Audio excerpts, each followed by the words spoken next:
अस्सलाम वालेकुम व्यूअर्स, मैं हूं समीना पाशा। उम्मीद है आप लोग खैरियत से होंगे। व्यूअर्स, 3-4 अहम खबरें हैं जो इस व्लॉग में आपके साथ शेयर करनी है। कुछ तो अदालती मामलात से जुड़ी खबरें हैं और कुछ एक आध जो है वो ज़रा सियासी खबर भी है, इंटरेस्टिंग सी, तो आपके साथ इस व्लॉग में शेयर करूंगी। आपसे रिक्वेस्ट है कि चैनल को सब्सक्राइब कर लें और वीडियो को लाइक और शेयर भी किया करें। अच्छा जी, जैसे मैंने आपको कल पिछले अपने व्लॉग में कहा कि जनाब इमरान खान साहब की जो 9 ज़मानतें पेंडिंग पड़ी हुई हैं, ये बेसिकली क्या मामला है। ये बेसिकली मामला ये है कि 6 मुकदमात हैं सेशन कोर्ट में और 3 मुकदमात थे इंसदाद दहशतगर्दी अदालत में। और इनमें इमरान खान साहब को ज़मानतें पहले मिली हुई थीं, लेकिन बाद में ये ज़मानतें उनकी खारिज हो गईं। और इसकी वजह और जो बुनियाद बनी थी वो ये था कि अदम पैरवी, यानी इमरान खान साहब जो हैं उसमें पेश नहीं हो रहे अदालत में, इसको फॉलो नहीं किया जा रहा। तो इस बिना के ऊपर उनकी ये जो 9 मुकदमात में ज़मानतें थी वो खारिज कर दी गई थी अदालतों की तरफ से। तो अब जो इमरान खान साहब की वकला थे उनकी जानिब से इस्लामाबाद हाई कोर्ट में एक अलग से पिटिशन दायर की गई थी और उसमें ये इस्तदा की गई थी कि इमरान खान साहब चूँकि ऑलरेडी कैद में हैं और वो तो खुद सरकार के पास हैं, तो लिहाजा वो तो उन्हें प्रोड्यूस नहीं कर सकते। तो इस बुनियाद के ऊपर जो उनकी ये मुकदमात में ज़मानतें खारिज की गई थी उन्हें बहाल किया जाए। तो ये उनकी अलग से इस्तदा थी जिस पर इस्लामाबाद हाई कोर्ट ने हेयरिंग की और इस हेयरिंग के बाद उन्होंने फ़ैसला महफूज कर लिया था। आज के रोज़ ये फ़ैसला सुनाया जाना था। मैंने अपने कल के व्लॉग में ही आपसे जिक्र कर दिया था कि एक्सपेक्टेड है कि ये ज़मानतें बहाल हो जाएं, क्योंकि एक तो पहली बात ये है कि इन मुकदमात के ऊपर इन ज़मानतों को रोके जाने का कोई सॉलिड रीज़न नहीं है। एक होता है ना कि बहरहाल आपने कहीं ना कहीं कुछ ना कुछ तो किसी को सेटिस्फाई करना ही होता है। तो ये वाला मामला है कि इसमें कोई ऐसा ऑप्शन नहीं है कि भाई किस बुनियाद के ऊपर आप इस ज़मानत को खारिज रखेंगे। भाई ज़ाहिर सी बात है, बंदा तो आपके पास है, आप प्रोड्यूस कर लें। अदालतें तो बहुत सारे और मुकदमात में भी कह रही हैं कि इमरान खान को आप प्रोड्यूस करें, लेकिन उन्हें प्रोड्यूस नहीं किया जा रहा। तो इसमें तो यानी कोई ऐसी बात नहीं है कि जिसके ऊपर आप ये कहें कि ये इमरान खान का कसूर है। ये तो फिर सरकार का कसूर है कि अगर उन्हें प्रोड्यूस नहीं किया जाता और मुकदमात आगे नहीं बढ़ पा रहे। तो बेसिकली ये एक ऐसा मामला था जो कि कानूनी नुक्ता निगाह से बहुत मुश्किल नहीं था, बड़ा सादा सा था कि इसमें ज़मानतें बहाल होनी हैं। और मैंने कल अपने व्लॉग में आपसे ये जिक्र कर दिया था कि एक्सपेक्टेशन है, इस बात की उम्मीद है कभी कि ये ज़मानतें बहाल हो जाएंगी, क्योंकि इस्लामाबाद हाई कोर्ट के पास इसके अलावा चारा नहीं है। लेकिन क्या इसका मतलब ये है कि इमरान खान साहब से कोई बहुत रियायत बरती जा रही है, या फिर ये कि इमरान खान साहब की रिहाई के कोई इम्कानात रोशन हो गए हैं? तो फ़िलहाल ऐसा भी नहीं है। और ये ज़मानतें बहाल करने का बिल्कुल भी ये मकसद या मतलब नहीं है कि इमरान खान साहब की रिहाई भी मुमकिन हो जाएगी। उसकी वजह आप जानते हैं कि इमरान खान साहब की रिहाई का फ़ैसला अदालतों ने तो करना नहीं है, और जहाँ ये फ़ैसला होना है वहाँ फ़िलहाल ये फ़ैसला नहीं हुआ कि इमरान खान को अभी रिहा करना है। तो इसलिए इमरान खान साहब को गिरफ्तार तो रखा जाएगा, कैद भी रखा जाएगा, लेकिन उनका जो मामला है जो इन मुकदमात के हवाले से वो इतना सीरियस नहीं था, उसको तो बहाल कर दिया गया ज़मानतों को। लेकिन जो उनके बाकी मामलात हैं, अभी और केसेस हैं जिसमें कि तैयारी की गई है पहले से ही गिरफ्तारी की। अव्वल तो जो साइफ़र केस है उसमें वो ऑलरेडी गिरफ्तार हैं और अभी उसकी ज़मानत पर फैसला होना बाकी है। उस पर हेयरिंग ही बड़ी लटकाई जा रही है, कभी इन कैमरा तो कभी कोई मसला तो कभी कोई मसला। तो इसकी बुनियाद के ऊपर वो काफ़ी डिले हो रही है। तो अव्वल तो इसमें ही उनको डिले करके ही मिलेगी अगर ज़मानत मिली तो। और अगर ऐसी कोई ज़मानत का इम्कान मौजूद हो गया कि अब मज़ीद ज़मानत रोकी नहीं जा सकती कानूनी लिहाज से, तो फिर उससे पहले ही किसी और केस में गिरफ्तारी डाल दी जाएगी। और वो और केस जो है वो भी तैयार खड़ा है। वो नैब का जो अलकादिर ट्रस्ट केस है उसमें भी उनकी गिरफ्तारी की जा सकती है। और इसके अलावा तोशा खाना का ही केस जो नैब में चल रहा है, नैब के पास ही 2 केसेस हैं इस वक्त, तोशा खाना वाला भी और अलकादिर ट्रस्ट भी। तो उन दोनों में से किसी भी केस में इमरान खान साहब की गिरफ्तारी डाली जा सकती है अगर कहीं पे ये एहतमाल हुआ कि इस साइफ़र केस में उनकी ज़मानत होने जा रही है। तो बहरहाल ये तो एक अच्छा रिलीफ है कि कम से कम 9 मुकदमात में तो उन्हें गिरफ्तार अब नहीं किया जाएगा। हाई कोर्ट की तरफ से ये हुक्म जारी हो गया है। लेकिन जहाँ तक बात है अब साइफ़र केस की, तो इस मुकदमे पे भी आज समाअत होना थी। अव्वल तो इसमें समाअत होनी थी ज़मानत के ऊपर कि जनाब ज़मानत उन्हें दी जाए, लेकिन यहाँ पर FIA ने एक ऑलरेडी डिलेइंग टैक्टिक्स के तहत एक दरख्वास्त दायर कर दी और ये दरख्वास्त थी कि जनाब इन कैमरा इसकी समाअत की जाए। अब ये एक अलग से चूँकि पिटीशन बीच में आ गई तो चीफ जस्टिस साहब पहले ही तैयार बैठे हैं, वो इसको पहले सुनने बैठ गए हैं कि जी ये इन कैमरा होनी चाहिए या नहीं होनी चाहिए। तो इसके ऊपर जो है फिर वो आज दलाइल चलते रहे, तो जो ज़मानत का मामला था वो फिर थोड़ा लटक गया है। अब जो इसके ऊपर दलाइल हुए हैं ना, तो इसमें मैं समझती हूँ कि सलमान सफदर साहब जो इमरान खान साहब के वकील हैं, उनकी तरफ से जो एक जुमला है, एक जुमला जो कहा गया, उसने इस मामले को, यानी इन कैमरा ब्रीफिंग वाले मामले को उड़ा के रख दिया। और इसके बाद अगर किसी में ज़रा सी भी दलाइल को परखने की, जांच करने की सलाहियत हो, तो वो इसको सस्टेन नहीं कर सकता, ये यहाँ पर ये ठहर नहीं सकता। वो जुमला उनका क्या था? सलमान सफदर साहब इस केस में इमरान खान साहब के वकील हैं, और जुमला जो उन्होंने कहा तो वो बड़ा दिलचस्प था। उन्होंने कहा कि FIA का तो केस ही ये है कि इमरान खान साहब ने एक खुफिया दस्तावेज़ की जो मालूमात हैं वो पब्लिक कर दी हैं। ये FIA का केस है कि खुफिया दस्तावेज़ की जो मालूमात हैं वो पब्लिक कर दी है इमरान खान ने। तो जो चीज़ ऑलरेडी पब्लिक हो चुकी है, तो फिर आप किस चीज़ को इन कैमरा रखने की कोशिश कर रहे हैं? यानी इन कैमरा तो आप तब रखें ना कि जी इसमें बड़े कीमती राज हैं, कहीं बाहर ना चले जाएं अदालत से और लोगों को पता ना चल जाए। तो आपका तो बुनियादी केस ही है कि लोगों को तो ऑलरेडी पता चल चुका है। तो जब लोगों को पता चल ही चुका है, तो फिर इन कैमरा ब्रीफिंग की ज़रूरत क्या है? तो ये एक इतनी खूबसूरत दलील उन्होंने आज दी है।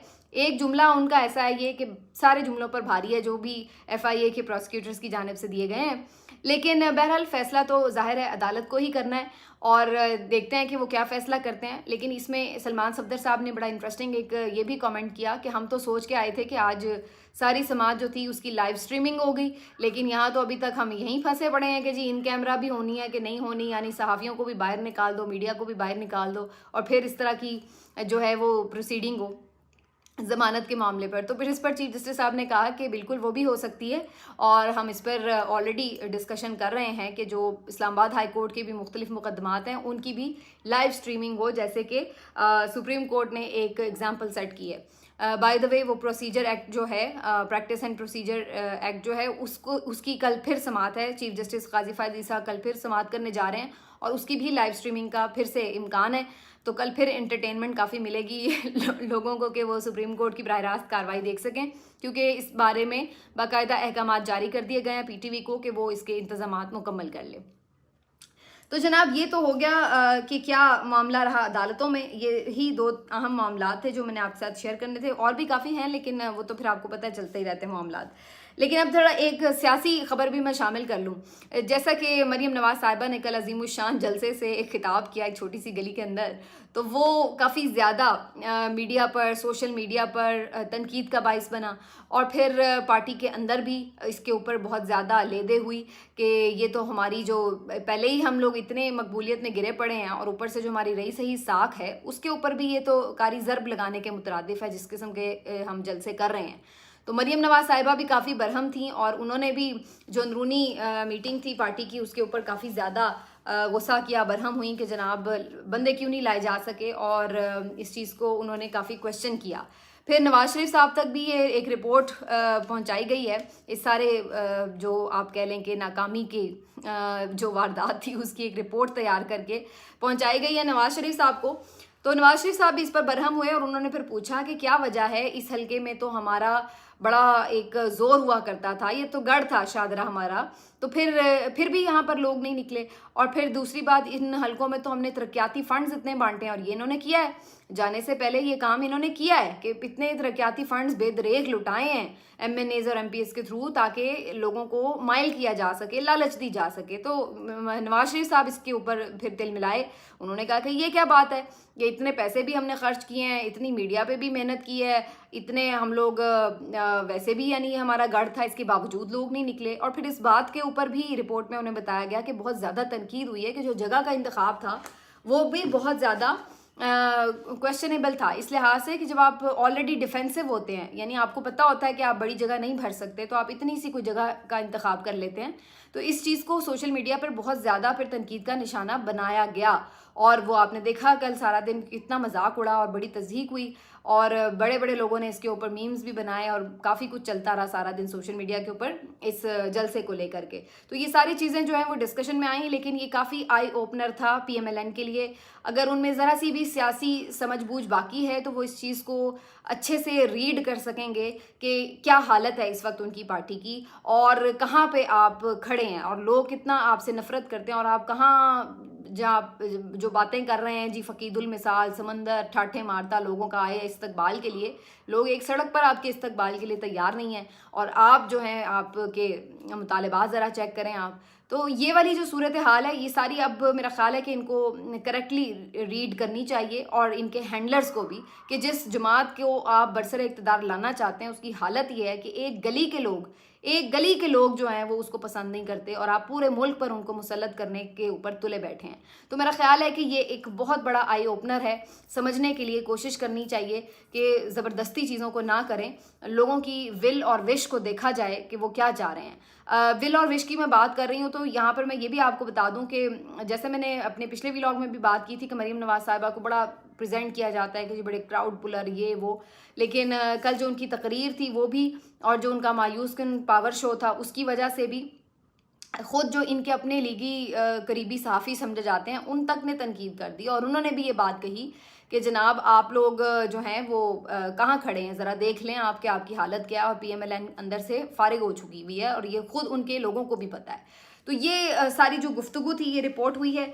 अब मैं लास्ट में सिर्फ आपको ये बता दूं कि ये जमात जिसकी हालत अब ये हो चुकी है, जैसे मैंने अभी आपको एक्सप्लेन की, इनकी डिमांड्स आप देखें कि ये चौथी मरतबा वज़ीर आज़म बनना चाहते हैं। इनकी डिमांड्स आप देखें कि सुंजियां हो जान गलियां ते विच मिर्ज़ा यार फिरे, कि यानी मुखालिफ कोई सामने नज़र ना आए, तुन दो सारियां नू, इमरान खान को ठिकाने लगा दो, पार्टी को बैन कर दो, कोई नज़र ना आए बल्ले का निशान, ये वो फरमाइशी प्रोग्राम इनका इस किस्म का जारी है।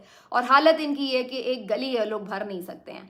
तो मतलब इंसान को अपनी कैपेसिटी और इस्तेहकाक के मुताबिक ही मेरा ख्याल है मुतालबात और ख्वाहिशात करनी चाहिए, लेकिन यहाँ पर बिल्कुल सूरत हाल मुख्तलिफ है। मरीम नवाज़ साहिबा की जो तकरीर है उसकी कितनी पजीर आई हुई है, इससे आप अंदाज़ा लगा लें कि कुछ फैक्ट्स और फिगर्स जो हैं वो मेरे सामने आए हैं, मैं आपके साथ शेयर करती चलूँ कि 20 मेन स्ट्रीम्स यूट्यूब चैनल्स पर 12 घंटे की अगर हम एक एवरेज सी उसकी व्यूअरशिप निकालें, तो मरीम नवाज़ साहिबा की इस जलसे और इस तकरीर को 1,32,000 लोगों ने सिर्फ देखा है। 12 घंटे में 1,32,000 लोगों ने।